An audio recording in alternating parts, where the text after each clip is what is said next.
అరబీ పిల్లలకి రోజుకొక బ్రేక్‌ఫాస్ట్ కావాలండి. మధ్యాహ్నం పూట మాత్రం లంచ్, రైస్, చికెను ఇలాంటివి తింటారు. మార్నింగ్, ఈవినింగ్ మాత్రం డిన్నర్‌కి ఇట్లా లైట్ ఫుడ్డే తింటారు. ఈరోజు బ్రెడ్ శాండ్‌విచ్ చేశాను. సారీ అండి వీడియో మిస్ అయింది. కానీ క్లారిటీగా నేను చెప్తాను ఎలా చేయాలో మీరు కూడా ఒకసారి ఇంట్లో ట్రై చేయండి. బ్రెడ్‌ని స్లైడ్స్‌గా కట్ చేసుకోండి.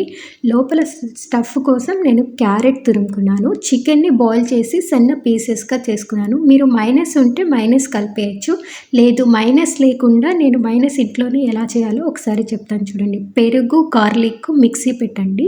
లైట్‌గా సాల్ట్ వేసి ఆ పేస్ట్‌ని క్యారెట్, ఈ చికెన్‌లో కలిపేసి మీరు ఈ బ్రెడ్ శాండ్‌విచ్‌ని తయారు చేసుకోవచ్చు. లేదు చికెన్ వద్దు శాండ్‌విచ్ వెజ్‌గానే కావాలి అంటే కీరా, టొమాట్, క్యారెట్ 3 సన్నగా కట్ చేసి ఈ పెరుగు పేస్ట్‌ని దాంట్లో కలిపేసి మీరిలా శాండ్‌విచ్ చేసుకోవచ్చండి.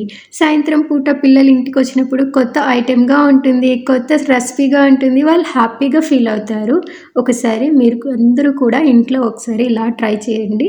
వాళ్ళు హ్యాపీగా ఫీల్ అవుతారు. వీడియో నచ్చితే లైక్ అండ్ సబ్స్క్రైబ్ అండి. Thank you for watching. Please support me.